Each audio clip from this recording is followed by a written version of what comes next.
তিনটা ফু দেওয়ার জন্য রব্বুল আলামিন একটা ফেরেশতা বানালেন।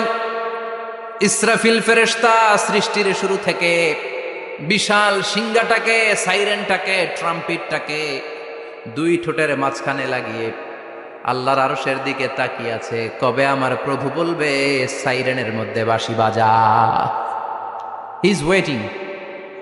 ঠিক এই মুহূর্তে যখন আমি কথা বলছি আর আপনারা শুনছেন, ঠিক এই মুহূর্তেও ওই সাইরেনটা ওনার দুই ঠোঁটের মধ্যে লাগানো, আর উনি আরশের দিকে তাকিয়ে অপেক্ষা করছে কখন আমার রব আদেশ করে, আর তখন আমি সিংহায় ফুৎকার দিয়ে গোটা বিশ্বটারে মেসাকার বানিয়ে দিব। কোন সুবহানাল্লাহ। এই ঘটনাটাই আল্লাহ প্রামাণ্য দলিল দিয়ে বর্ণনা করেছেন, আর বর্ণনা করতে যে এই সূরার নাম দিয়েছেন আল কারিয়া। কি নাম? মানে বিকট আওয়াজ, ভয়ঙ্কর আওয়াজ, বজ্রনিনাদ, মহাপ্রলয়ের সেদিন এমন আওয়াজ হবে যে আওয়াজ পৃথিবীতে কেউ কোনোদিন আমরা শুনি নাই। পৃথিবীতে কে সবচেয়ে বড় আওয়াজের কি শুনেছেন বলেন? আপনার জীবনে ঘটে যাওয়া সবচেয়ে ভয়ঙ্করতম আওয়াজ শুনেছেন আপনি কবে বলেন তো? কেউ এক দুজন বলেন আমার। হ্যাঁ, ভয়ঙ্কর আওয়াজ রবিউল ভাই কবে শুনছেন? সিডরের সময়। হুজুরের সিডরের সময় ভয়ঙ্কর আওয়াজ শুনছে। সিডরের ভয়ঙ্কর আওয়াজ। হ্যাঁ, কিসের আওয়াজ? বজ্রপাত। বজ্রপাত, থান্ডার, ভয়ঙ্কর আওয়াজ হয়। বজ্রপাতকে আঞ্চলিক ভাষায় আপনারা কি বলেন? ঠেড়া। তো এই যে ঠেড়ার আওয়াজটা আসলেই ভয়ঙ্কর। আমি বছরের বেশিরভাগ সময় জুড়ে থাকি মালয়েশিয়াতে। মালয়েশিয়ার পাশের দেশ সিঙ্গাপুর। পৃথিবীতে যেই কয়েকটা দেশে সবচেয়ে বেশি বজ্রপাত রেকর্ড করা হয় এর মধ্যে একটা হচ্ছে সিঙ্গাপুর, আর একটা হচ্ছে ভুটান। এই দেশগুলোতে সবচেয়ে বেশি বজ্রপাত পড়ে। ভয়ঙ্করতম বজ্রপাতের আওয়াজ। আসলে এই বজ্রপাতের আওয়াজ খুব বিকট আওয়াজ। আপনি ঠিকই বলেছেন। আর আপনাদের জীবনে ঘটে যাওয়া সবচেয়ে ভয়ঙ্করতম আওয়াজ কে কোন দিন শুনেছেন বলেন? আদনান গাজী ভাই, আপনি কি শুনছেন জীবনে সবচেয়ে ভয়ঙ্কর আওয়াজ? গাড়ির চাকা যদি ব্রাস্ট হয়। তাফসির মাহফিলে যায় তো কমন পড়ে গেছে হুজুরের। তো রাতের বেলায় কিন্তু আমরা যারা ময়দানে কথা বলি, আমাদের এক জেলা থেকে আরেক জেলায় ঘুরতে হয়। ভবঘুরে জীবন আমাদের। কোরআনের বাণীকে পৌঁছে দেওয়ার দায়িত্ব আমরা নিয়েছি, বাণীবাহকের কাজ আমাদের। তো রাত্রিবেলা মাঝে মাঝে আমরা এরকম ট্রাকের টায়ার পাংচার হলে বিকট আওয়াজ হয়, রিক্সার টায়ার পাংচার হলে বিকট আওয়াজ হয়, মানুষ ভয় পেয়ে যায়। আসলেই অনেক বড় আওয়াজ। আর জীবনে কে কি আওয়াজ শুনেছেন? আওয়াজ হয় কিসে?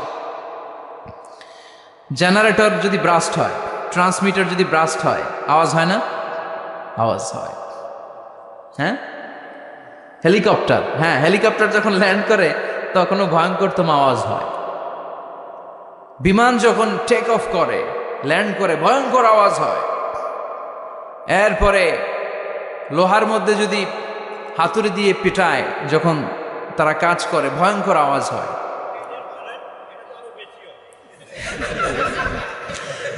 ট্রেনের যে হর্ন বাজায়, যে ট্রেন আসতেছে, মাঝখানে চমৎকার কথা বলেছেন, মাঝখানে ওই যে ক্রসিং থাকে, ক্রসিং আটকে দিয়ে একটা হুইসেল বাজায়, বিকট আওয়াজ হয়। আর এই তো বেরোচ্ছে। আর কি আছে এরকম আওয়াজ? কে কোথায় শুনছেন? হ্যাঁ, অ্যাক্সিডেন্টে আওয়াজ হয়। ভূমিকম্পেও মাঝে মাঝে ধপাস করে পড়ার আওয়াজ হয়। দপ্তরি যখন হাই স্কুলে ঘন্টা বাজায়, ছুটির ঘন্টা, কাছে দাঁড়ানো যায়, বিকট আওয়াজ হয়। আসলে এই পৃথিবীতে আমরা এক একজন এক এক সময় এক এক জায়গায় বিকট বিকট আওয়াজ শুনেছি। কিন্তু কিয়ামতের দিন ইসরাফিল যখন ওই সিংহার ভেতরে ফুৎকার দিবে, ওই ফুৎকারের যে আওয়াজটা হবে, এই আওয়াজটা কি এই আওয়াজগুলোর মতো? কথা বলেন। এর চেয়ে অনেক ভয়ঙ্করতম আওয়াজ, যে আওয়াজ শুনলে আপনার হৃদয় শিউরে উঠবে, কেঁপে উঠবে। এই আওয়াজটার নাম হচ্ছে আরবিতে আল কারিয়া। কি নাম? চিল্লায় বলেন কি নাম? এজন্য আল্লাহ বললেন আল কারিআতু মাল কারিআতু ওয়া মা আদরাকা মাল কারিআ। সেদিনের আওয়াজটা হলো ভয়ঙ্কর আওয়াজ। ওই আওয়াজটার নাম আমি আল্লাহ দিয়েছি আল কারিআ। আল কারিআ মাল কারিআ ওয়া মা আদরাকা মাল কারিআ। তিনবার তিনি সূরার শুরুতে তিনবার এই শব্দটা উচ্চারণ করেছেন। কয়বার? কথা বলেন। তিনবার। যে কোনো জিনিস তিনবার যখন আমরা বলি, গুরুত্ব বোঝানোর জন্য বলি, বলি না? বিশ্বনবীও মাঝে মাঝে কোনো জিনিসের ইম্পর্টেন্স সিগনিফিক্যান্স, তাৎপর্য এবং গুরুত্ব বোঝানোর জন্য 3 বার বলতেন। কয়বার? একবার বিশ্বনবী তাকওয়া নিয়ে ওয়াজ করতেছিলেন আর বলছিলেন আত-তাকওয়া হাহুনা, আত-তাকওয়া হাহুনা, আত-তাকওয়া হাহুনা, ওয়া ইউশিরু ইলা সাদরিহি 3 মাররাত। তাকওয়া এখানে, তাকওয়া এখানে, তাকওয়া এখানে বলে বিশ্বনবী উনার হৃদয়ের দিকে, কলবের দিকে 3 বার ইঙ্গিত করেছেন। কয়বার? তাকওয়া মানে কার ভয়? আল্লাহর ভয়। আল্লাহর ভয় নিয়ে যখন ওয়াজ করছিলেন বিশ্বনবী বলছেন তাকওয়াটা এখানে, এখানে, এখানে। তেমনি মক্কাবাসীদের কাছে যখন সূরাতুল কারিয়া নাজিল হয়েছে, মক্কার কাফির মুশরিকদের দৃষ্টি আকর্ষণের জন্য আল্লাহ তাআলা এই সূরার শুরুতে আল কারিয়া শব্দটা 1 বার নয়, 2 বার নয়, 3 বার উল্লেখ করেছেন। পড়েন সুবহানাল্লাহ। আল্লাহ বললেন আল কারিআতু মাল কারিআতু ওয়া মা আদরাকা মাল কারিআ ইয়াউমা ইয়াকুনুন নাসু কাল ফারাশিল মাবথুস ওয়া তাকুনুল জিবালু কাল ইহনিল মানফুশ। সুবহানাল্লাহ পড়েন। আল্লাহ বললেন বিকট একটা আওয়াজ হবে, 3টা আওয়াজ করার জন্য, 3টা হুইসেল বাজানোর জন্য ইসরাফিলকে আমি বানালাম। প্রথম সিঙ্গার ফুৎকার যখন ইসরাফিল ফেরেশতা হুইসেলের মধ্যে দিয়ে দিবে, তখন যেই ভয়ঙ্কর শব্দটা হবে, ওই শব্দটার নাম হলো আল কারিয়া। কি নাম? আল কারিয়া। ওটা দেওয়ার সাথে সাথে পুরো পৃথিবীটা লন্ডভন্ড হয়ে যাবে। এখন আমরা যেরকম আরামসে বসে আছি, ওই সময় পৃথিবীর অবস্থা এরকম থাকবে। আল্লাহ বললেন ইয়াউমা ইয়াকুনুন নাসু কাল ফারাশিল মাবথুস ওয়া তাকুনুল জিবালু কাল ইহনিল মানফুশ। সেদিন মানুষগুলো বিক্ষিপ্ত পতঙ্গের মতো নিক্ষিপ্ত হবে, পাহাড়গুলো ভেঙে খান খান হয়ে যাবে, তুলার মতো পাহাড় ধ্বনিত হতে থাকবে, তুলার মতো। সুবহানাল্লাহ পড়ে। মানুষগুলো ছিটকে পড়বে। এই পৃথিবীর মাধ্যাকর্ষণ শক্তি থাকার কারণে আমরা ছিটকে পড়ি না। এই যে বসে আছি, সবকিছু পৃথিবীর মধ্যে লেগে আছে, এটার কারণ দ্য গ্র্যাভিটেশনাল ল, গ্র্যাভিটেশনাল পাওয়ার। এটা পৃথিবীর সবকিছু তার কেন্দ্রের দিকে টেনে রাখে। কিন্তু কিয়ামতের দিন আল্লাহ পৃথিবীটারে ধরে যখন একটা ঝাঁকুনি দিবেন, একটা কাঁপুনি দিবেন, একটা ভাইব্রেশন দিবেন, একটা আর্থকোয়েক, একটা ভূমিকম্প দিবেন, মুহূর্তের মধ্যেই পুরো পৃথিবীর সবকিছু ছিটকে পড়ে যাবে। চিল্লায় পড়েন আল্লাহু আকবার। মানুষগুলো পৃথিবীতে বসে থাকতে পারবে না, দাঁড়িয়ে থাকতে পারবে না, ডানে বায়ে সামনে পিছনে কে কোথায় ছিটকে পড়বে কোনো ইয়ত্তা থাকবে না। কাল ফারাশিল মাবথুস। মানুষগুলো বিক্ষিপ্ত পতঙ্গের মতো নিক্ষিপ্ত হবে। শীতকালে ছেলেপেলেরা গ্রামাঞ্চলে অনেক সময় র্যাকেট খেলে না, ব্যাডমিন্টন খেলে, দেখবেন ওই খেলার জন্য শীতকালে ক্ষেতের মাঝখানে বাঁশ গেড়ে দেয় আর বাঁশের মধ্যে লাইট লাগায়। এলাকায় খেলেনি? কি নাম এই গ্রামের? পাহাড়পুর। পাহাড়পুরে খেলো তোমরা? এই রাত্রিবেলা বাঁশ গেড়ে দিলে ওর মধ্যে লাইট লাগালে কোত্থেকে যেন অনেক পোকা চলে আসে, ডান দিকে একটা, বাঁ দিকে একটা, সামনে পেছনে ছিটকে ছিটকে পড়ে। কিয়ামতের সেই কঠিন দিন মানুষগুলো বিক্ষিপ্ত এরকম পতঙ্গের মতো ডানে বায়ে ছিটকে ছিটকে পড়বে। পাহাড়গুলো চূর্ণ বিচূর্ণ হয়ে যাবে, ভেঙে খান খান হয়ে যাবে। তুলাকে ধ্বনিত করলে তুলা যেমনি ধ্বনিত হয়, তুলার মাঝখানে লাঠি দিয়ে পেটালে, তুলাকে পাতলা করার জন্য, আরামদায়ক করার জন্য, মোটা বানানোর জন্য যখন লাঠি দিয়ে ধ্বনিত করা হয়, দেখবেন সামান্য তুলার ধুলিকণা ছিটেকণা বাতাসের মধ্যে শূন্যে ভাসে। ফু মারলে আরো দূরে যায়, ফু মারলে আরো দূরে যায়। বাতাসের ঝাপটা ওটা কোথায় যে চলে যায় কেউ জানে না। পৃথিবীর বড় বড় সাইজের পাহাড়গুলো সেদিন এই তুলার মতো, তুলা যেমনি বাতাসে ধ্বনিত হয়, পাহাড়গুলো সেদিন তুলার মতো বাতাসে ধ্বনিত হতে থাকবে। চিল্লায় এখন আল্লাহু আকবার। এই পৃথিবীর সবচেয়ে বড় পাহাড়ের নাম মাউন্ট এভারেস্ট। বিশাল বড় পাহাড়, উপরে শুধু বরফ আর বরফ। এটার বলে হিমালয়। বাংলায় কি বলে? নেপালে অবস্থিত এই হিমালয়ের পাহাড়। আমি একবার কাতার থেকে যাচ্ছি কায়রো, ওই ফ্লাইটে হিমালয়ের পাশ দিয়ে ফ্লাই করে, বিমানের সামনে স্ক্রিন থাকে, আপনি কোন জেলা কোন থানার উপর দিয়ে যাচ্ছেন ওটা শো করে। আমি দেখলাম হিমালয়ের পাশ দিয়ে ফ্লাই করছে। জানলা দিয়ে তাকিয়ে দেখি বিশাল মাউন্ট এভারেস্ট, উপরে শুধু বরফ আর বরফ। সুবহানাল্লাহ পড়ে। 29,035 ফিট উঁচু ওই পাহাড়টা সেদিন আল্লাহ যখন একটা ঝাঁকুনি দিবে, পৃথিবীটারে ভেঙে খান খান হয়ে যাবে, টুকরা টুকরা হয়ে যাবে। তুলার মতো বাতাসে ধ্বনিত হতে থাকবে। ইউরোপের সবচেয়ে বড় পাহাড়ের নাম হচ্ছে আল্পস পর্বতমালা। পুরো মাউন্টেন রেঞ্জটা ভেঙে চুরমার হয়ে যাবে, ধূলিকণা হয়ে যাবে। আমেরিকার সবচেয়ে বড় পাহাড়ের নাম আলাস্কা মাউন্টেন রেঞ্জ। অ্যাটলাস বা ম্যাপ নিয়ে যাদের পড়াশোনা আছে দেখবেন ইউনাইটেড স্টেটস অফ আমেরিকা, এখানে নর্থ আমেরিকার পাশে বড় করে লেখা আলাস্কা, পুরোটাই পাহাড়, আমেরিকার সবচেয়ে উঁচু পাহাড়। এই পাহাড়গুলো সেদিন ভেঙে টুকরা টুকরা হয়ে যাবে। বাংলাদেশের ময়মনসিংহে আছে আমাদের এদেশের সবচেয়ে বড় পাহাড়, গাঢ় পাহাড়, নাম শুনছেন? আল্লাহ জানে কি জানি হবে সেদিন আমাদের পাহাড়ের অবস্থা। তাজিংডং বিজয়, বান্দরবানে কেওক্রাডাং, চিম্বুকের চূড়ায় আমি উঠেছিলাম 2002 সালে। সেখানে পার্সোনাল প্রাইভেট কার নিয়ে যাওয়া যায় না, মাইক্রো নিয়েও যেতে পারবেন না। চাঁদের গাড়ি আছে একটা, ওইটা আলাদা এক্সট্রা 2-3টা ইঞ্জিন লাগানো, ওইটা দিয়ে টেনে টেনে আপনারা নেবে। উপরে সেনাবাহিনীর ক্যাম্প আছে।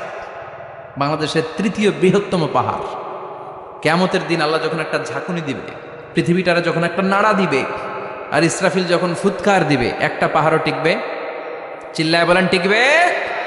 এজন্য আল্লাহ বললেন, ইদা জুলজিলাতিল আরদু জিলজালাহা ওয়া আখরাজাতিল আরদু আসকালাহা ইদা রুজ্জাতিল আরদু রাজ্জাও ওয়া বুসাতিল জিবালু বাসসা। সেদিন যখন আল্লাহ একটা ভূমিকম্প তৈরি করবে, পৃথিবীটাকে যখন নাড়িয়ে দিবে, কাঁপিয়ে দিবে, একটা পাহাড়ও টিকবে না, সবগুলো পাহাড় তুলার মতো ধ্বনিত হতে থাকবে। মানুষগুলো ছিন্ন বিচ্ছিন্ন হয়ে ডানে বায়ে ছিটকে পড়বে, চন্দ্র সূর্য আলো থাকবে না, মানুষের চোখগুলো ছানা বড়া হয়ে যাবে। ফাইদা বারিকাল বাসারু ওয়া খাসাফাল কামারু ওয়া জুমিআশ শামসু ওয়াল কামার ইয়াকুলুল ইনসানু আইনাল মাফার। চাঁদে আলো থাকবে না, সূর্যে আলো থাকবে না, প্রক্সিমা সেন্ট্রাইতে আলো থাকবে না, আলফা সেন্ট্রাই এ, আলফা সেন্ট্রাই বি, ইটা ক্যারিনা, ব্যাটেল জিউস, অ্যান্ড্রোমেডা, একটার ভেতরেও সেদিন আলো থাকবে না, সবগুলো অন্ধকার হয়ে যাবে। সাগরের পানির মধ্যে সেদিন দাউ দাউ করে আগুন জ্বলবে। সেই দিনটার নাম হচ্ছে আল কারিআ। মাল ওয়ামা আদরাকা মাল। মানুষগুলো পাগল হয়ে যাবে। কেউ থাকবে তখন টয়লেটে, ইমাজিন কেমন ভাবে আল্লাহ নকশা এঁকেছেন। কেউ থাকবে টয়লেটে, কেউ থাকবে ক্ষেত খামারে, কেউ থাকবে অফিস আদালতে, কেউ থাকবে রান্নাঘরে, কেউ থাকবে মৌজ মাস্তির ভেতরে। ঠিক তখনই কিয়ামত হয়ে যাবে, কেউ পার পাবে না। সবার মুখে একটা চিৎকার, আইনাল মাফার। পালাবো কোথায়? কিয়ামতটা শুধু পৃথিবীর একদিকে অনুষ্ঠিত হবে না, গোটা বিশ্বব্যাপী হবে, তাই না? নাকি বাংলাদেশে কিয়ামত শুরু হইলে সৌদিতে হবে না? হ্যাঁ, আমেরিকাতে হবে না, সুইজারল্যান্ড, ইন্দোনেশিয়া, অস্ট্রেলিয়া, গোটা বিশ্বব্যাপী একসাথে কিয়ামতের ভয়ঙ্কর দৃশ্যের অবতারণা ঘটবে। চিল্লা এখন ঠিক কিনা? মা তার ছেলেরে চিনবে না, দুধের বাচ্চাকে রেখে মা পালাবে। দুধের বাচ্চা, যে বাচ্চা দুধ খায়, ব্রেস্ট ফিডিং বেবি, এই বাচ্চারে রেখে মা কোনো দিকে যায়? ডানে বায়ে কোথাও সরতে চায় না, ব্যথানি পায়, কষ্টনি পায়। এই দুধের বাচ্চাটারে ধাক্কা মেরে মা দিবে দৌড়। তাহলে কি ভয়ঙ্কর ঘটনা সেদিন ঘটবে। 3 মাসের 4 মাসের পেটের ভেতরে অপরিপক্ক বাচ্চা, এখনো পরিপূর্ণ হয় নাই, হাত পা ভালোভাবে গজায় নাই, ছোট্ট একটা গোশতের টুকরা। হসপিটালে এরকম যতগুলো নারী থাকবে, কিয়ামতের ভীতিকর অবস্থা দেখে মুহূর্তের মধ্যে সব অপরিপক্ক বাচ্চাগুলো ডেলিভারি হয়ে যাবে। এক ধাক্কায় 3 মাসের বাচ্চাটার হাত পা গজায় নাই এখনো ঠিক মতো, এক ধাক্কায়, এক ভূকম্পনে, এক কাঁপুনির চোটে পেটের সব বাচ্চাগুলো খালাস হয়ে যাবে, ডাক্তার ছাড়া, ইঞ্জেকশন ছাড়া। আল্লাহ বললেন সেদিনটার নাম হলো আল কারিআ। মাল ওয়ামা আদরাকা মাল। ইয়াউমা ইয়াকুনুন নাসু কাল ফারাশিল মাবথুস, মানুষগুলো নিক্ষিপ্ত হবে। ওয়া তাকুনুল জিবালু কাল আহিনিল মানফুশ, পাহাড়গুলো তুলার মতো ধ্বনিত হতে থাকবে। এখন উপরের দিকে তাকালে কি সুন্দর নীল আকাশ দেখা যায়, সেদিনে আকাশও থাকবে না। ইয়াউমিন নাতবিস সামাআ কা তায়্যি সিজিল্লিল কুতুব, কাগজের পৃষ্ঠা যেমনি তোমরা ভাঙো, কাগজ যেমনি হাতের মুঠোয় নিয়ে তোমরা গুটিয়ে ফেলো, সেদিনে বিশাল 7 আকাশটারও হাতের মুঠোয় নিয়ে গুটিয়ে ফেলবে কে? কাতাইয়ি সিজিল্লিল কুতুব, ক্যান ইউ ইমাজিন, আপনি কি কল্পনা করতে পারেন এই দৃশ্যপট যখন ঘটবে গোটা বিশ্বব্যাপী কি মেসাকার হবে। স্যাটেলাইট চ্যানেলগুলো ভেঙে দুমড়ে মুচড়ে পড়বে, পৃথিবীর যত বড় বড় টাওয়ারগুলো আছে ভেঙে আবাসিক এলাকার উপর পড়বে, পাহাড়গুলো ভেঙে খান খান সাগরের পানির ভেতরে দাউ দাউ করে আগুন জ্বলবে। বুর্জ আল খলিফা পৃথিবীর সবচেয়ে উঁচু টাওয়ার, ওইটার তো কিছু হবে না, ওই দিন কি হবে? ভেঙে যাইব, ভেঙে খান খান হয়ে যাবে, ভেঙে টুকরা টুকরা হয়ে যাবে। এবার আমি যখন হজে গিয়েছিলাম, জেদ্দা এয়ারপোর্টে নেমে মাক্কা যাচ্ছি প্রথমে উমরার জন্য, তখন বাঁ দিকে অনেক দূরে দেখতে পেলাম কিংডম টাওয়ার। এটার কাজ চলতেছে, আগামী বছর, এই বছর অথবা আগামী বছর এটা খুলে দিবে। এটা বুর্জ আল খলিফা থেকে আরো উঁচু। বুর্জ আল খলিফা 818 মিটার উঁচু, আর এই কিংডম টাওয়ার 1000 মিটার উঁচু, মানে 1 কিলোমিটার উঁচু। কিয়ামতের ওই ঝাঁকুনি আর ভূমিকম্পের সময় এগুলো টিকবে একটাও? আরো যে টাওয়ারগুলো আছে, সাংহাই টাওয়ার, তাইপেডাং 101, পেট্রোনাস টুইন টাওয়ার, বাংলাদেশের 40, 50, 60 তালাগুলা টিকবে? আমাদের কুমিল্লা শহর তো এখন টাওয়ারের শহর হয়ে গেছে। একটা বড় ছাদের উপর থেকে কুমিল্লা শহরের দিকে তাকালে এটা কি কুমিল্লা না উত্তরা বুঝাই যায় না। এই টাওয়ারগুলো একটাও টিকবে? আওয়াজ করে বলেন টিকবে? সে কথাই আল্লাহ বললেন, আল কারিআতু মাল কারিআতু ওয়া মা আদরাকা মাল কারিআ ইয়াউমা ইয়াকুনুন নাসু কাল ফারাশিল মাবথুস ওয়া তাকুনুল জিবালু কাল ইহনিল মানফুশ। কি দৃশ্য আল্লাহ আঁকলেন! প্রথমে একটা সাইরেন দেয়া হবে, দেয়ার সাথে সাথে ভেঙে চুরে সব সারখার, মানুষগুলো পাগলের মতো দৌড়াবে। ওমা হুম বিসুকারা ওয়ালাকিন্না আযাবাল্লাহি শাদীদ। মানুষগুলোর দৌড়াদৌড়ি দেখলে মনে হবে যে মাতালের মতো দৌড়াচ্ছে, রেড ওয়াইন খেয়ে, উইস্কি খেয়ে, মদ খেয়ে পাগলের মতো দৌড়াচ্ছে। আসলে মদ খায় নাই, উইস্কিও খায় নাই। সেদিন আল্লাহর আযাব এত ভয়ঙ্কর হবে, মানুষগুলো সব হয়রান হয়ে যাবে, মানুষগুলো পাগলের মতো দৌড়াবে। সাগরের পানিতে দাউ দাউ করে আগুন, স্যাটেলাইট ভেঙে খান খান, বিল্ডিংগুলো ভেঙে ভেঙে পড়ছে, পাহাড়গুলো ধ্বনিত হচ্ছে, গোটা বিশ্বব্যাপী বিকট আওয়াজ। পৃথিবীর যখন ঠিক এইরকম অবস্থা, আল্লাহ তাআলা ইসরাফিলকে বলবে, ইসরাফিল 3টা ফুৎকার দেওয়ার জন্য তোকে তৈরি করেছি, এবার দ্বিতীয় ফুৎকারটা দে। তাকে ফুৎকার দিতে হবে মোট কয়টা? আরো জোরে বলেন। সে কেবল একটা দিয়েছে, এবার দ্বিতীয় ফুৎকার দিবে। দ্বিতীয় ফুৎকার যখন সে দিবে, মুহূর্তের মধ্যে পৃথিবীর মধ্যে যত মানুষ আছে সবগুলো মরতে শুরু করবে, একটার পর একটা মালাকুল মাউত রুহু কবজ করতে শুরু করবে। মরবেন না শুধু একজন, চিল্লায় বলেন তিনি কে? কুল্লু মান আলাইহা ফানি ওয়া ইয়াবকা ওয়াজহু রাব্বিকা যুল জালালি ওয়াল ইকরাম ফাবিআইয়ি আলাই রাব্বিকুমা তুকাযযিবান। পৃথিবীর মধ্যে যা যা তোমরা দেখো সব হয়ে যাবে ফান। সব কি? ফান। আমরা বলি না ফানা ফানা, বলি ফানা ফানা হয়ে যাবে, কিছু থাকবে না, থাকবে একজন, চিল্লায় বলেন তিনি কে? এজন্য সব সময় আল্লাহর কাছে কামনা করবেন, আল্লাহ তুমি ইমানের মরণ দাও। পড়ে না আমিন?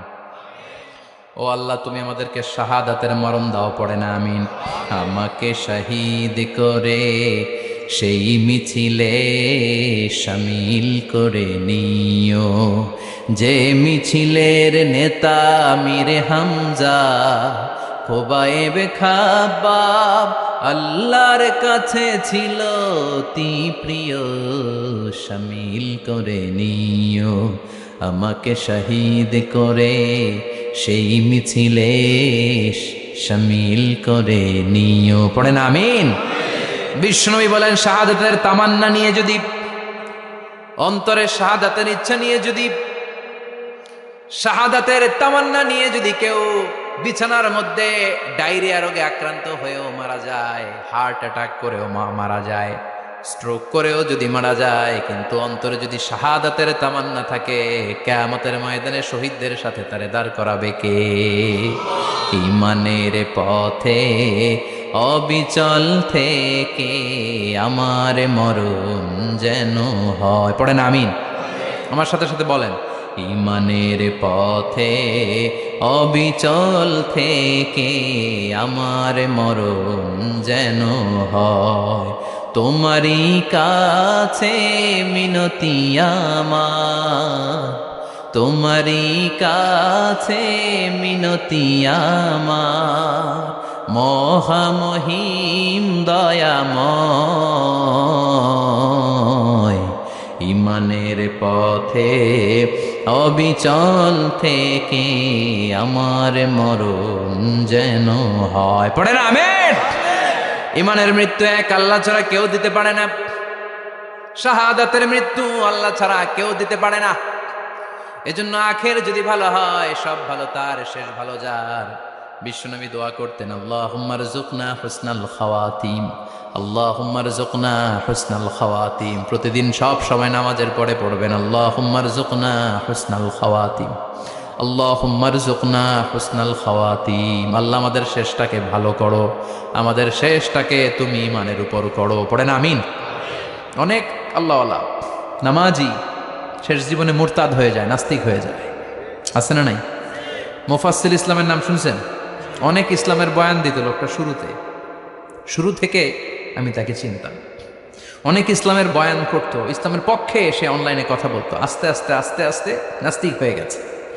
এজন্য বিশ্বনবী বলতেন, আল্লাহুম্মা রযুকনা হুসনাল খাওয়াতিম, আল্লাহ শেষটা আমার ভালো করো, আমার শেষটা যেন কালিমাতুত তাইয়্যিবা লা ইলাহা ইল্লাল্লাহর উপর হয়, আমার শেষটা যেন ঈমানের উপর হয়। পড়ে না আমিন। এক সাহাবা জিহাদের ময়দানে, বুখারীর বর্ণনা, যুদ্ধের ময়দানে সে সামনে যাই পাচ্ছে, লা তাজিদু শাযযা ওয়ালা ফাযযা ইল্লা ইয়াকতুলু বিসাইফি, বিশাল তলোয়ার নিয়ে আল্লাহু আকবার বলে বলে কাফের আর মুশরিকের বাচ্চাগুলোরে কচুকাটা করছে। সাহাবীরা দেখে পেছন থেকে বাহাবা দেয়, নবীর কাছে এসে খুশ খবর দেয়, ও নবী দেখেন আপনার সাহাবী দিন কায়েমের আন্দোলনে কালিমার পতাকাটারে জমিনের বুকে পতপত করে উড়ানোর জন্য কেমন করে যুদ্ধের ময়দানে, জেহাদের ময়দানে কাফের আর মুশরিকদেরকে কচুকাটা করছে। নবী দেখেন আজকের জেহাদের ময়দানে যুদ্ধের সব সওয়াব আল্লাহ এই সাহাবীরই দিয়ে দিবে। বিশ্বনবী বললেন, হুয়া ফিন্নার, সে জাহান্নামে যাবে। সাহাবীরা তো অবাক, জীবন বাজি রেখে তলোয়ার নিয়ে কাফেরদের সাথে যুদ্ধে ময়দানের মধ্যে লিপ্ত, একটার পর একটা কাফের গুলোরে হত্যা করে জাহান্নামের মেহমান করে পাঠিয়ে দিচ্ছে। এই লোকটা কেমন করে জাহান্নামী হয়? বিশ্বনবী বললেন, হুয়া ফিন নার, এই লোকটা জাহান্নামে যাবে, এরে কেউ বাঁচাতে পারবে না, জাহান্নামী। এক সাহাবী মনে মনে বলল, এই লোকটা কেমন করে জাহান্নামী হয়, আমি তার পেছনে পেছনে দেখবো তার শেষ পর্যন্ত কি ঘটে, কারণ নবী যা বলে এটা তো কোনোদিন মিথ্যা হতে পারে। সাহাবী লুকিয়ে লুকিয়ে তার পিছু নিল, দেখলো যুদ্ধ করতে করতে জিহাদের ময়দানে শত্রুদের মাঝখানে ঘাটির ভেতরে সে মারতে মারতে চলে গিয়েছে, মারতে মারতে কাফেরদের মাঝখানে এমন জায়গায় চলে গিয়েছে চারদিক থেকে কাফেররা তাকে ঘেরাও দিয়ে ফেলেছে। এবার আর সে পারে না, দীর্ঘ সময় যুদ্ধ করতে করতে এবার ক্লান্ত শ্রান্ত, এবার নিজেও মারে আবার মাইরও খায়, মারে এবার মাইরও খায়। খেতে খেতে হঠাৎ এক কাফেরের তলোয়ারের আঘাতে তার ডান হাত নাই, এক কোপে ডান হাতটা জমিনে পড়ে গিয়েছে, ফিনকে দিয়ে রক্ত, ব্লিডিং হতে হতে, রক্তপাত হতে হতে সাহাবী নিস্তেজ, আর পারে না, আর সহ্য করতে পারে না। শাহাদাতের জন্য অল্প একটু দেরি, এই অল্প একটু দেরি সাহাবীর আর সহ্য হয় নাই। ওই সাহাবী নিজের তলোয়ারটা জমিনের মধ্যে গেড়ে তলোয়ারের উপরে ঝাঁপিয়ে পড়েছে, তলোয়ারের এক মাথা পেটের এইখান দিয়ে ঢুকে পিঠের ওই পাশ দিয়ে বের হয়েছে। যে সাহাবী পেছন থেকে ফলো করেছে সে বলে, আশহাদু আন্না মুহাম্মাদ রাসূলুল্লাহ, আল্লাহু আকবার।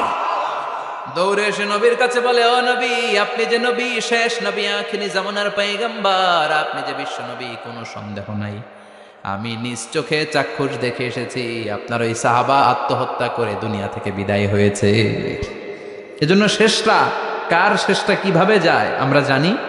এজন্য আল্লাহর কাছে আমরা ফরিয়াদ করি আমাদের মৃত্যু যেন ঈমানের মৃত্যু হয়। আমিন পড়েন, আর জোরে পড়েন আমিন। দ্বিতীয় ফুৎকার দেওয়ার সাথে সাথে আল্লাহ মালাকুল মাউতকে বলবে, ও মালাকুল মাউত, পৃথিবীর সব মানুষগুলোর রুহ কবজ কর। সব মানুষের রুহ কবজ হয়ে যাবে, সব জিনদের রুহ কবজ কর, সব জিনদেরও রুহ কবজ হয়ে যাবে। এবার সব ফেরেশতাদের রুহ কবজ কর, সব ফেরেশতাদের রুহ কবজ হয়ে যাবে। আল্লাহ বলবেন, আখবিরনি মাইয়া বকা, আর কে কে বেঁচে আছে বল। মালাকুল মউত বলবে, আল্লাহ মানুষগুলো সব শেষ, জিনগুলো শেষ, ফেরেশতাগুলো শেষ, শুধুমাত্র 4 জন বড় বড় ফেরেশতা এখনো মরে নাই। আল্লাহ বলবে, যা জিব্রাইল, মিকাইল, ইসরাফিল, যে ইসরাফিলের ফুৎকারে কিয়ামত হয়েছে ওই ইসরাফিলকেও শেষ করে ফেল। জিব্রাইল, ইসরাফিল, মিকাইল সব শেষ। এবার মহাবিশ্বে কেউ নাই। আল্লাহ বলবেন, আখবিরনি মাইয়াবকা, ও মালাকুল মাউত আর কে আছে? কয় কেউ নাই, সব শেষ। কেউ আছে? কেউ নাই, সব শেষ। আছে শুধু আল্লাহ আর মালাকুল মাউত, ঠিক কি না? আল্লাহ বলবে, আখবিরনি মাইয়াবকা, ও মালাকুল মাউত আমারে বল কে আছে? কয় আমি আছি। কয় তুই মর। আমি আছি, আমি। আল্লাহ বলবে, তাহলে এবার তুই মর। তুই মর শোনার সাথে সাথে মালাকুল মাউতের কাঁপুনি ছুটে যাবে, খিচুনি ছুটে যাবে, ভয়ে ভয়ে খিচুনি ছুটে যাবে। কারণ মৃত্যুটা তো সে দেখেছে। 2টা সিস্টেমে মালাকুল মাউত রূহ কাবাজ করে। আপনারা যারা আল্লাহওয়ালা, আপনাদের মাথার সামনে এসে একটা যুবক, সুশ্রী, যত সুন্দর হতে পারে একজন মানুষ, এরকম একজন মানুষের চেহারায় আসবে আপনাদের কাছে। এসে সুগন্ধি পারফিউম মাখা সাদা ধবধবে কাপড় পরে এসে আপনার শিওরে বসবে। এসে খুবই বিনয়ের সাথে, ভদ্রতার সাথে বলবে, ইয়া আইয়াতুহান নাফসুল মুতমাইন্না, ইয়া আইয়াতুহান নাফসুল মুতমাইন্না, ইয়া আইয়াতুহান নাফসুত তাইয়্যিবা, হে পবিত্র আত্মা বেরোয় আয়। বলার সাথে সাথে আপনার রুহুটা স্মুথলি বেরোয় যাবে। ইয়াতি বিহানুত মিন হানুতিল জান্নাহ, কাফান মিন আকফানিল জান্নাহ, জান্নাতের হানুতে করে কাফনের মধ্যে পেঁচিয়ে আপনার রুহুটারে মালাকুল মাউত ইল্লিনে নিয়ে যাবে। আল্লাহ আমাদের সবার নসিবে এই ঘটনা তুমি জারি করে দিও, আমিন। আর যারা ইসলাম মানে নাই, কোরআন মানে নাই, বিশ্বনবীরা মানে নাই, তাদের সামনে কুৎসিত আকৃতির একটা ভয়ঙ্কর চেহারা নিয়ে আসবে। বিআকবাহি মা ইয়াকুন, হাদিসে এসেছে, যত খারাপ হতে পারে একজন মানুষের চেহারা, যত দুর্গন্ধযুক্ত হতে পারে একজন মানুষের দেহ, বিদঘুটে ভয়ঙ্কর রাক্ষসে এক চেহারা নিয়ে আসবে। মুমিনের সামনে এসে যেমনি ভদ্রভাবে বসে যায়, সে এরকম আসবে না। সে ত্রাস সৃষ্টি করবে। ডাকাত যখন আপনার অ্যাটাক করে এমন ত্রাস সৃষ্টি করবে, কোপ মেরে আঘাত করে আপনি ভয়ে সব দিয়ে দিবেন। ওনারা দেখলে আপনার পিলে চমকে যাবে।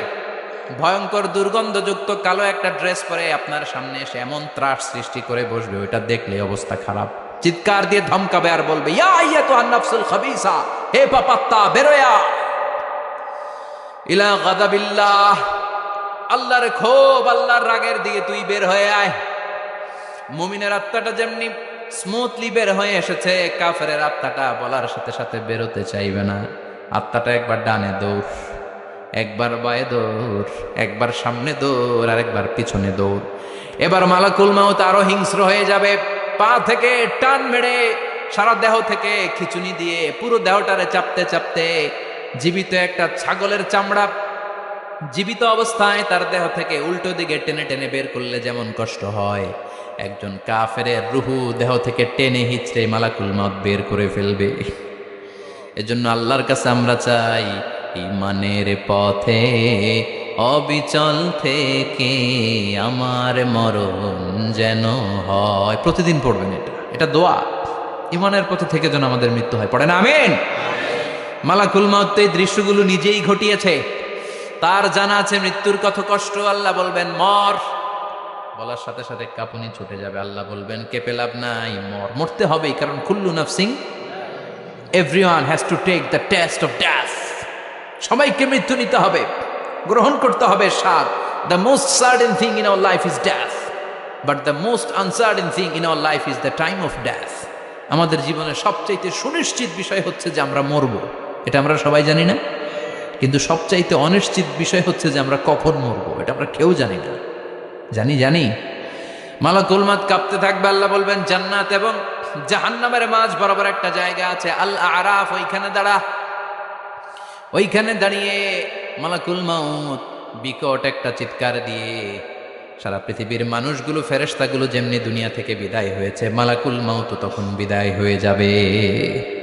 সেদিন বিকট একটা চিৎকার মেরে তিনি বিদায় হবেন। বিশ্বনবী বলেন, মালাকুল মাউতের মরণের সময় সেই চিৎকারটা ওই দিন এত ভয়ঙ্কর হবে, দুনিয়াতে যদি তখন মানুষ থাকতো, কিয়ামত ঘটানোর জন্য আলাদা করে ইসরাফিলের সিংগায় ফুৎকার দেওয়ার আর দরকার হতো না। মালাকুল মাউতের মরণের কষ্টের ওই চিৎকারের আওয়াজ শুনলে মানুষগুলো সব কানের পর্দা ফেটে জমিনের মধ্যে তখনই লাশ হয়ে পড়ে যেত। মালাকুল মাউত এখন আর নাই, ডানে বায়ে সামনে পেছনে কেউ নাই, একজন ছাড়া তিনি কে? আল্লাহ তখন বলবেন ইয়া আরদু আইনা নাহারুকে, পৃথিবী তোর নদীগুলো কই, বিল্ডিং গুলো কই, রাজা বাদশা গুলো কই, পৃথিবীর নাজ নেয়ামত কই, ভোগের দুনিয়া আজকে কোথায়, অহংকার দাপট আর ক্ষমতার বড়াই আজকে কোথায়? লিমানিল মুলকুল ইয়াউম, who belongs the kingdom today, আজকে ক্ষমতা কার? চিল্লায় বলেন তো সেদিন ক্ষমতা হবে কার?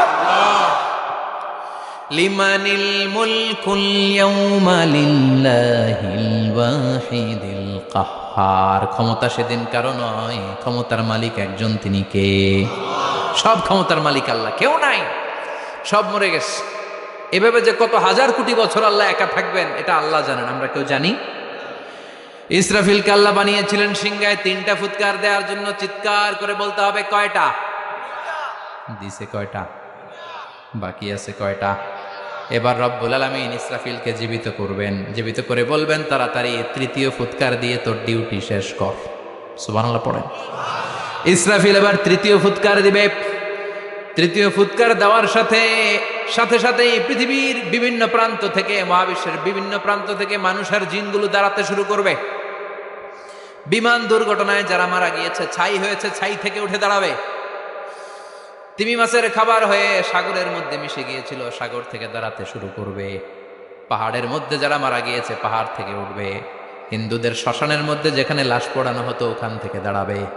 মানুষগুলো কবর থেকে উঠবে, যে যেখানে মারা গিয়েছে সেখান থেকে দাঁড়াবে। মিনহা খালাকনাকুম ওয়া ফিহা নুঈদুকুম ওয়া মিনহা নুখরিজুকুম তারাতান উখরা, মাটি থেকে বানালাম, মাটির কবরে পাঠালাম, আবার মাটির কবর থেকে দাঁড় করায় দিবে কে?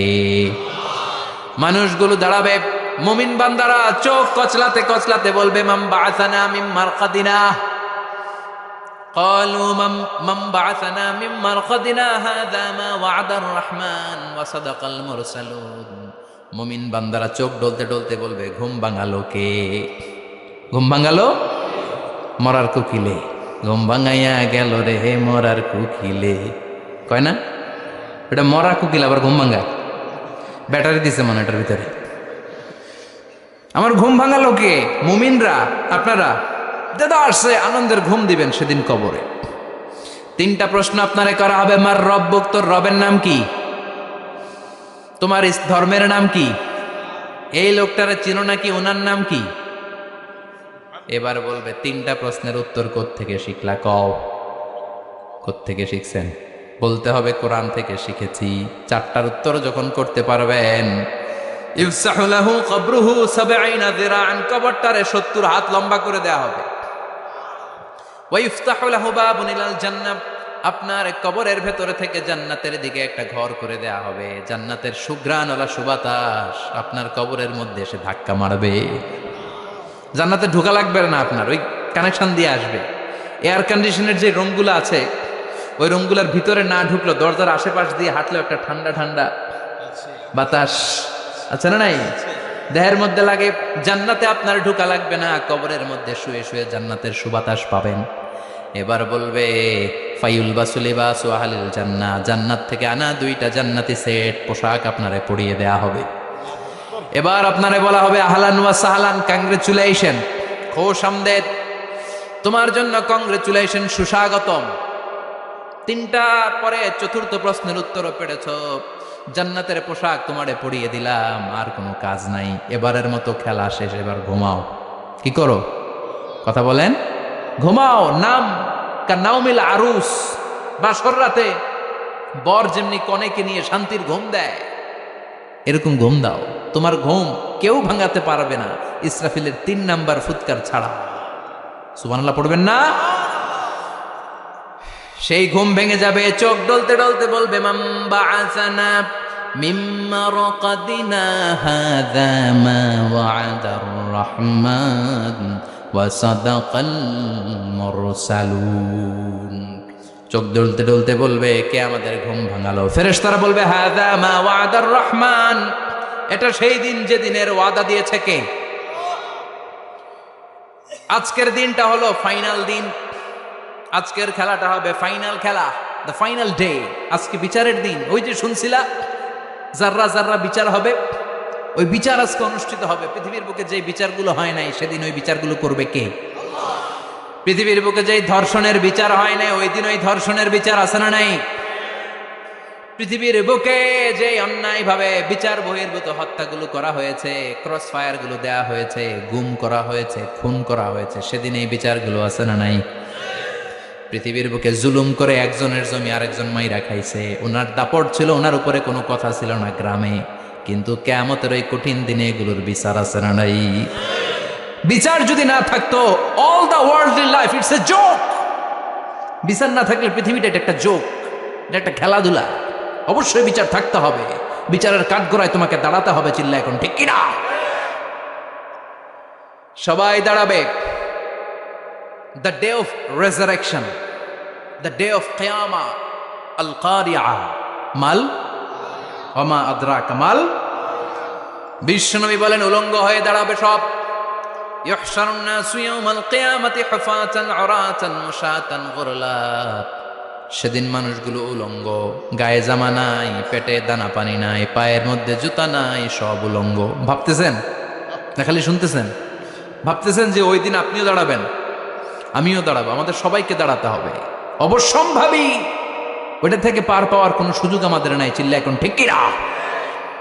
আল্লাহ বললেন কাআন সাফসাফা লা তারা ফিহা আওয়াজান ওয়ালা আমতা। লেভেল প্লেইং ফিল্ড, এক জায়গা থেকে কোটি কোটি মানুষ এক নজরে দেখা যায়।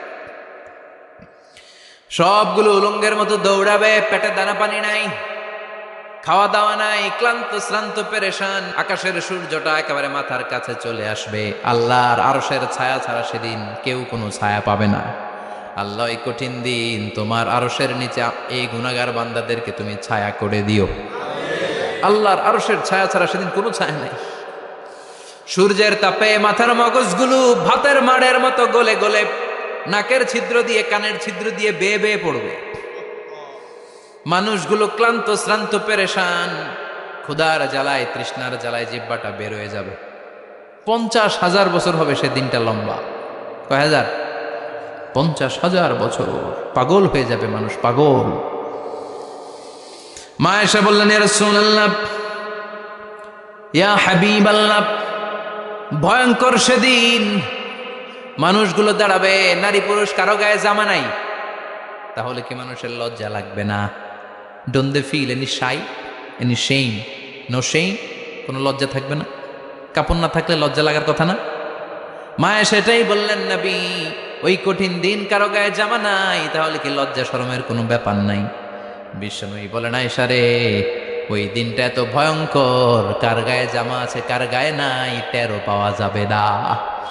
ইয়াউমা ইয়াফিরুল মারউ মিন আখিহি ওয়া উম্মিহি ওয়া আবি। নিজের সাথে মিলান, সবাই নিজের নিজের মায়ের সাথে মিলান। সেদিন ভাইকে দেখে ভাই পালাবে। আপনার ভাইকে আপনি পরিচয় না দিয়ে পালিয়ে যাবেন। আপনার ছোট বোনটারে দেখে পরিচয় না দিয়ে আপনি দৌড়াবেন। আপনার কলিজার টুকরা সন্তানটারে নাকি আপনি চিনবেন না। আপনার প্রিয়তমা স্ত্রী আপনারে চিনবে না, আপনি তারে চিনবেন না। বাবা আপনারে পরিচয় দিবে না, মা পরিচয় দিবে না। যেই মা ছেলের জন্য নিজের জীবন বিলিয়ে দেয়, আছে না নাই? যেই বাবা ছেলের সন্তানের কল্যাণের জন্য নিজের জীবনটারেও বিলিয়ে দিতে কুণ্ঠাবোধ করে না, ওই বাবা ছেলেরে পরিচয় দিবে না। মা মেয়েরে চিনবে না, বন্ধু বন্ধুরে চিনবে না, পীর সাহেব মুরিদরে চিনবে না, মুরিদ পীর সাহেবরে চিনবে না, মুসল্লি ইমাম সাহেবকে চিনবে না, ইমাম মুসল্লিকে চিনবে না, নেতা কর্মীরে চিনবে না, কর্মী নেতারে চিনবে না, কেউ কাউরে চিনবে না। সাধারণ মানুষ আপনারে কি করবে? নবীরাও বলবে ইয়া নাফসি। সব নবীর মুখের জিকির ইয়া নাফসি, ইয়া নাফসি। বাঁচানোর কেউ নাই। 50,000 বছর মানুষগুলো ছুটতে ছুটতে সৈয়দনা আদম আলাইহিস সালামের কাছে যাবেন। নূহ আলাইহিস সালাম, ইব্রাহিম আলাইহিস সালাম, মূসা আলাইহিস সালাম, সবাই বলবে পারবো না, আমাদের পক্ষে করা কিছু সম্ভব না। আজকে আল্লাহ এত রাগান্বিত হয়েছে, এত রাগান্বিত আল্লাহ পৃথিবীতে কোনোদিন হন নাই। আবার এর চেয়ে বেশি রাগান্বিত সামনেও কোনোদিন হবেন না। আজকে আল্লাহ সামনেই যাওয়া যাবে না। পরে সৈয়দনা ঈসা আলাইহিস সালাম বলবেন সাজেশন আছে আমার কাছে, সাজেশন। আজকের এই কঠিন দিনে কোন নবী আল্লাহর সামনে দাঁড়াতে পারবে না, একমাত্র আখিরি জামানার পয়গাম্বর বিশ্ব নবী মুহাম্মদুর রাসূলুল্লাহ ছাড়া সাল্লাল্লাহু। বিশ্ব নবী মাকামে মাহমুদে তখন সিজদায় পড়ে থাকবেন, কাঁদতে থাকবেন, সবার জিকির ইয়া নফসি, বিশ্ব নবীর জিকির ইয়া উম্মতি, আল্লাহু আকবার। আল্লাহ বলবেন নবী আর কাঁদবেন না, মাথা তুলেন। ইরফা রাসাক, ও নবী মাথা তোলেন। সাল তুতা, আজকে যা চাবেন আমি তাই দেব। ওয়াশফা তুশাফা, যার জন্য সুপারিশ করবেন কবুল করে নেব। কঠিন দিন, ওই ভয়ঙ্কর দিনের ভয় অন্তরে থাকার দরকার আছে না নাই? ওই দিনটার নাম আল কারিয়া, আমাল আমা আদরা কামাল। এরপর আল্লাহ বললেন ফাআম্মা মান সাকুলাত মাওয়াজিনুহু ফাহুয়া ফি ঈশাতির রাদিয়া ওয়া আম্মা মান খাফফাত মাওয়াজিনুহু ফাউম্মুহু হাবিয়া ওয়া মা আদরাকা মা হিয়া নারুন হামিয়া। পড়েন আল্লাহু আকবার।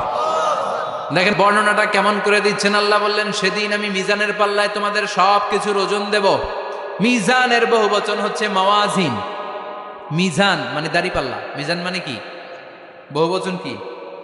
মাওয়াজিন। আল্লাহ বললেন ফাআম্মা মান সাকুলাত মাওয়াজিনু, এই মিজানের পাল্লা যদি কেউ ভারী করতে চান একটা দোয়া সকাল সন্ধ্যা পড়বেন, সুবহানাল্লাহি ওয়া বিহামদিহি সুবহানাল্লাহিল আযীম।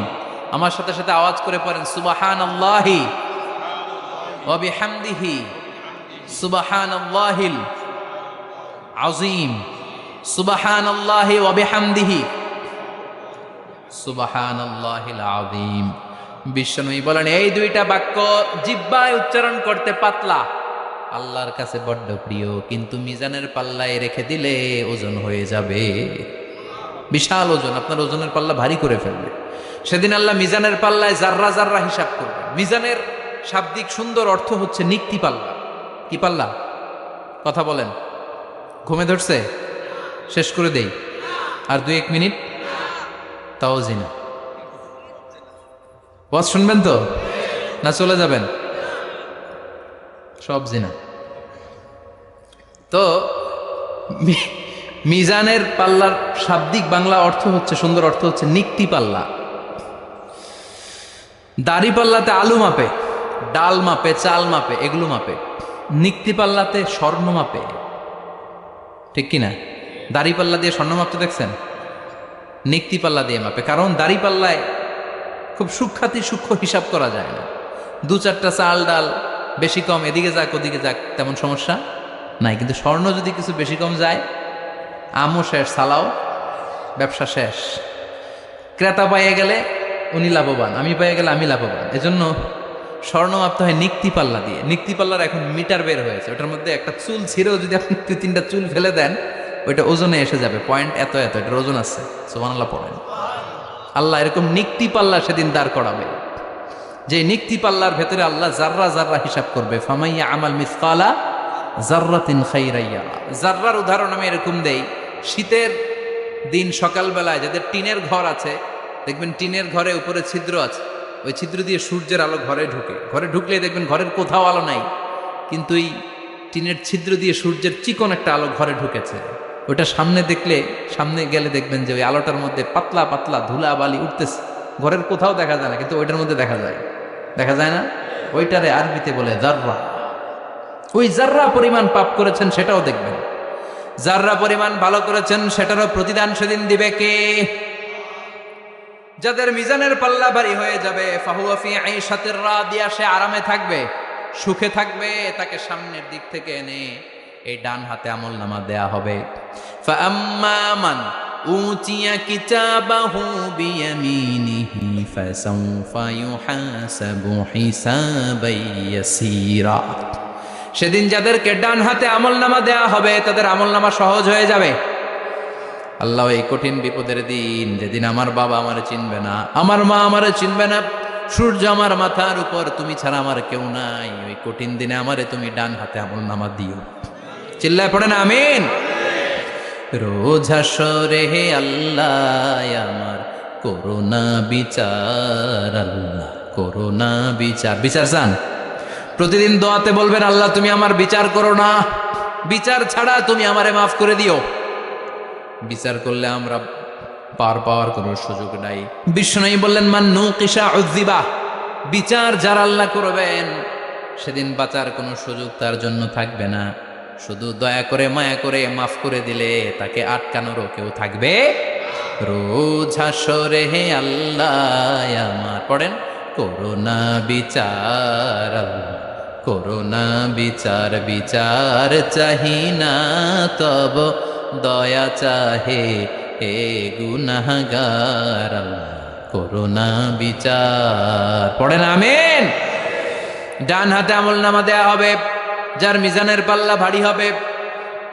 আর ফাআম্মা মান উতিয়া কিতাবাহু ওয়া আম্মা মান খাফফাত মাওয়াজিনুহু, আর যার মিজানের পাল্লা হালকা হয়ে যাবে, ফাউম্মুহু হাওিয়া, তার জন্য আছে ধ্বংস।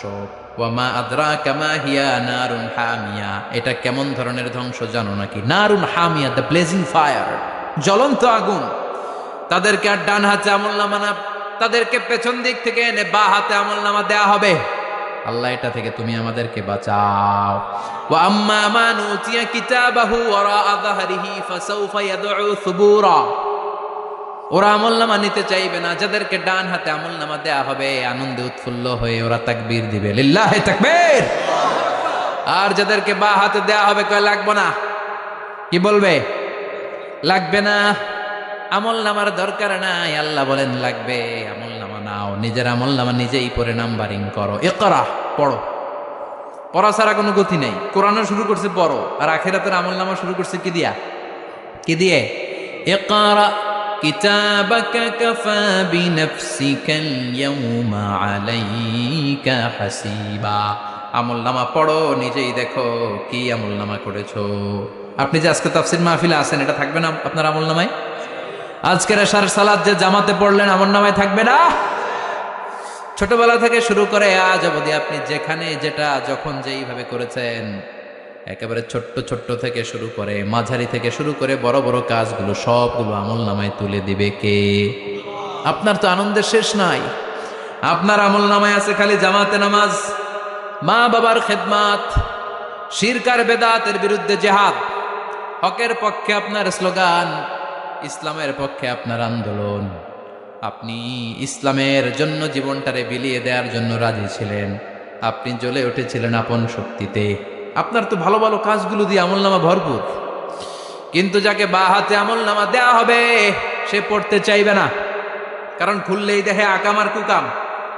পৃষ্ঠা একটার পরে একটা উল্টায়, খালি আকাম কুকাম, দুর্নীতি, চোরা কারবারি, ফ্যান্সি ডিলের ব্যবসা, মা বাবারে অন্যায়ভাবে অত্যাচার, এলাকার মধ্যে ত্রাস সৃষ্টি, এরকম ডাকাইত আছে না নাই? পাপ দিয়ে যার জীবন সাজানো, ও কি আমলনামা পড়তে চাইবে? ও দেখবে যে ইসলামরে বিভিন্ন জায়গায় যে বাঁশ দিছে, ওগুলো আছে না নাই? ইসলামের বিরোধিতা করেছে, কোরআনের বিরোধিতা করেছে, হকের বিরোধিতা করেছে, শাহবাগের মঞ্চে উঠে ভাষণ দিয়েছে, এরকম আছে না নাই? যত যত জায়গায় ইসলামের বিরোধিতা সব পাবে সে তার আমলনামায়, সে তো পড়তে চাইবে না। সে বলবে মালি হাযাল কিতাবি লা ইউগাদিরু সাগীরাতান ওয়ালা কাবীরাতান ইল্লা আহসাহা। এটা কেমন আমলনামা? ছোট যা করেছি সেটাও আল্লাহ দিয়েছে, বড় যা করেছি সেটাও দিয়েছে, ঠিক কি না? সে দেখে অবাক, সে বলবে লাগবে না। আল্লাহ বলবে পর। সবাই সবার আমলনামা মিলায় নে, কোনোটা বাদ গেল কিনা। সুবহানাল্লাহ পড়ে। কি আহকামুল হাকিমিন আমরা পেয়েছি। Recheck, cross check and double check. আবার চেক করে দেখ। আমরা মহা খুশি, ইসলাম বিরোধীরা মহা দুঃখে থাকবে, বলবে হায় হায় কি আমলনামা। এই আমলনামা অনুযায়ী যদি আমার বিচার হয়, মায়ের তো একটাও মাটিতে পড়বে না, ঠিক কিনা? কি করা যায়? কি করা যায়? ফোন দিয়ে আটবে। এবার মনে মনে খুঁজে পাবে, দুনিয়াতে তো মিথ্যে কথা কম বলি নাই, মিছা কথা কম কই নাই, দেখি আজকে একটা মিথ্যা কথা বলে পার পাওয়া যায় কিনা। সে বলবে আল্লাহ আমার কথা আছে। আল্লাহ বলবে কি কথা? কে আল্লাহ, এটা তো আমার আমলনামা না। একটা সিস্টেম, একটা প্রসিডিউর। সে দেখবে যে লেটস চেক, ট্রাই করে দেখি পালানোর সুযোগ আছে কিনা। বলবে আল্লাহ এটা তো আমার আমলনামা না, তোমার ফেরেশতারা ভুল করে আরেকজনেরটা আমারে দিছে। আরেকজনেরটা সলিমুদ্দিনটা আমি কলিমুদ্দিনে দিয়ে দিচ্ছি। আল্লাহর ফেরেশতারা ভুল করে কথা বলেন? আল্লাহ বলবে না এটা তোরই আমল নামা। সে বলবে না আল্লাহ, এই এত খারাপ কাজ তো আমি করি নাই, আমি তো এত খারাপ ছিলাম না, আমি ভালো মানুষ। আমার আমল নামা না, আরেকজনের আমল নামা আমাকে দেয়া হয়েছে। আল্লাহ বলে আমি যদি প্রমাণ করে দিতে পারি এটা তোরই আমল নামা, কি হবে? সে বলবে আল্লাহ প্রমাণ করে দিতে পারলে দেখা যাবে। আল্লাহ বলবে কেরামান কাতিবিন, আমার স্পেশাল দুইজন ফেরেশতা, তাদের কাছে তোমার এই আমল নামার একটা ব্যাকআপ ফাইল আমার আছে। সুবহানাল্লাহ কোন কেরামান কাতিবিন ইয়ালামুনা মা তাফআলুন।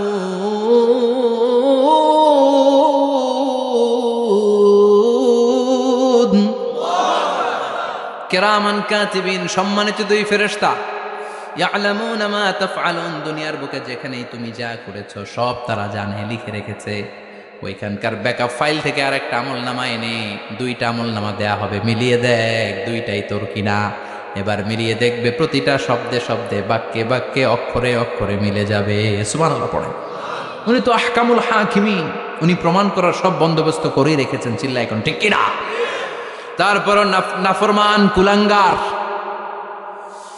গদ্দার বলবে আল্লাহ আমি করি নাই, দুইটাই আমার না, আমি এগুলো করি নাই। আপনার কেরামান কাতিবিন ভুল কইরা আমারে দিয়েছে, আমি কি করব, আমি তো ভালো মানুষ। আল্লাহ বলবেন তোর মাথাটা উপরের দিকে কর, তোর গলার নিচে এইখানে আমি একটা লকেট দিয়েছি। সুবহানাল্লাহ পড়েন। এই লকেটের মধ্যে দুনিয়ায় তুই যা বলেছিস, যা করেছিস সব আমি লিপিবদ্ধ করে রেখেছি। নুখরিজু লাহু ইয়াউমাল কিয়ামাতি কিতাবান ইয়ালকাহু মানশুরা। সব মানুষের গলার মধ্যে আমি একটা ছোট্ট লকেট দিয়ে রেখেছি। ওয়া কুল্লা ইনসানিন আলজামনাহু তায়রাহু ফি উনুকিহি ওয়া নুখরিজু লাহু ইয়াউমাল কিয়ামাতি কিতাবান ইয়ালকাহু মানশুরা। তোর মাথাটা উপরের দিকে কর, তোর গলার মধ্যে ছোট্ট একটা সিম কার্ডের মতো লকেট আমি ঝুলিয়ে দিয়েছি। দুনিয়াতে যখন যা করেছিস, যা বলেছিস সব আমি সিস্টেমে এটার ভেতরে ঢুকিয়ে দিয়েছি। সব আছে এইখানে। ওকুল্লা ইনসান সবার আছে। আলজামনাহু তায়রাহু ফি উনুকি ওয়া নুখরিজু লাহু ইয়াউমাল কিয়ামাতি কিতাবান ইয়ালকাহু মানশুরা। প্রতিটা মানুষের গলায় এটা দেয়া, বাঁচার কোনো উপায় নাই। আল্লাহ সেখান থেকে আরেকটা প্রিন্ট আউট বের করে বলবেন দেখ মিলে যায় কিনা। গাদ্দার দেখবে এটাও মিলে যায়, বাঁচার উপায় আছে। এরপরও লাস্ট চান্স, আবার বাঁচার জন্য বলবে আল্লাহ আমি করি নাই। আল্লাহর কাছে প্রমাণ করে দেওয়ার মতো আরো হাজারো পদ্ধতি আছে না নাই? আল্লাহ বলবেন ইয়াহসাবুল ইনসানু আল্লান নাজমা ইযামা বালা কাদিরিনা আলা আন নুসাউইয়া বানানা। আমি তোর প্রতিটা আঙ্গুলের ফিঙ্গারপ্রিন্ট আমার কাছে সংরক্ষণ করে রেখেছি। তোর আমলনামার উপরে তোর ফিঙ্গারপ্রিন্ট আছে, আর আমার কাছে তোর নাম সহ তোর ফিঙ্গারপ্রিন্ট আছে। তোর 14 গোষ্ঠীর ফিঙ্গারপ্রিন্ট আমার আছে। সুবহানাল্লাহ কইবেন না? এটা দিয়ে আল্লাহ ধরে ফেলবে। এই ফিঙ্গারপ্রিন্ট মিলে না, এই হাতের আঙ্গুলের ছাপ, এটা আবিষ্কার করেছে ফ্রান্সিস গ্যালটন নামে একজন সায়েন্টিস্ট 1880 সালে। 1500 বছর আগে কোরআনে সূরাতুল কিয়ামার ভিতরে এই ফিঙ্গারপ্রিন্টের কথা বলে দিয়েছে কে? কি আজীব কথা! আঙ্গুলের এই ছাপ খেয়াল করে কোনোদিন দেখছেন? এখানে ছোট্ট ছোট্ট এরকম গোল গোল গোল গোল গোল গোল গোল গোল ছাপ আছে। একটা আঙ্গুলের সাথে আরেকটা আঙ্গুলের মিলে না। আমার এই আঙ্গুলের সাথে এটা মিলবে না, এটার সাথে এটা মিলবে না। আমার 10টা আঙ্গুলের সাথে মিলবে না, একটার সাথে আরেকটা না, আলাদা আলাদা। এই পৃথিবীতে যদি 600 কোটি মানুষ থাকে তাহলে 6000 কোটি হাতের আঙ্গুল, একটা আঙ্গুলের সাথে আরেকটা আঙ্গুলের কোনো মিল আছে? কারিগরটা কে? স্রষ্টাটা কে? আবার যারা সিগনেচার দিতে পারে না তাদের টিপসই আছে না নাই? এখন দেশের বাইরে যেতে চাইলে ইমিগ্রেশনে ফিঙ্গারপ্রিন্ট আছে না নাই? সব জায়গায় লাগে। এটাকে বলে বায়োমেট্রিক অথেন্টিকেশন। গত বছর 2 আগে বাংলাদেশেও সিম কেনার জন্য সবাইকে দেয়া লাগছে না? আপনি দেশে বিদেশে ঘুরতে যাবেন, ফিঙ্গারপ্রিন্ট লাগবে, সিকিউরিটি পারপাস আপনাকে দিতে হবে। ফিঙ্গারপ্রিন্ট দিতেই হবে আপনার। আর পায়ের মধ্যে যেটা আছে এটাকে ফুটপ্রিন্ট কি বলে? ওইটা প্রাণীদের ক্ষেত্রে কাজে লাগে। প্রাণী গণনা করতে বাঘ শুমারি হয় সুন্দরবনে। আমাদের সুন্দরবন কিন্তু অর্ধেক আমাদের, অর্ধেক ইন্ডিয়ার। তো কাদের বাঘ কোনটা, কোন এলাকায় কয়টা বাঘ আছে এটার হিসাব আছে। তো বাঘ গনে কি করে? বাঘের চেহারা তো একরকম, আর কাছে যেহেতু গনার সুযোগ নাই, এটা গনে পায়ের ছাপ দেখে, বাঘের তো হাত নাই, 4টাই পা, এই পায়ের একটা বাঘের পায়ের ছাপের সাথে আর একটা বাঘের পায়ের ছাপের মিল। সুবহানাল্লাহ পড়ে। আবার কাবা ঘরের পাশে ছোট্ট একটা জায়গা আছে, ওই জায়গায় একজন নবীরও ফুটপ্রিন্ট আছে না নাই? ওয়াত্তাখিযু মিন মাকামি ইব্রাহিমা মুসাল্লা, ইব্রাহিমের ফুটপ্রিন্ট যেইখানে আছে ওই জায়গাটারে নামাজের জায়গা বানাও। সাইয়েদনা ইব্রাহিম আলাইহিস সালামের পায়ের ছাপ আছে, আদম আলাইহিস সালামের ফুটপ্রিন্ট আছে অ্যাডামস পিকে। এইভাবে আল্লাহ বললেন তোর আঙ্গুলের ছাপ আছে, আমল নামাটা খোল। আল্লাহর অথেন্টিকেশন থেকে আঙ্গুলের ছাপ, আমল নামার আঙ্গুলের ছাপ দুটোই মিলে যাবে, আর কোনো চোরামি করার সুযোগ তার থাকবে নাকি? কথা বলেন। মিথ্যা বলে আল্লাহর কাছ থেকে সেদিন বাঁচার কোনো সুযোগ আছে? একটার পর একটা প্রমাণ দিয়ে আল্লাহ প্রমাণ করেই ছাড়বেন, এটা আর কারো আমল নামা নয়, এটা তোর আমল নামা। চিৎকার করে বলেন ঠিক কিনা?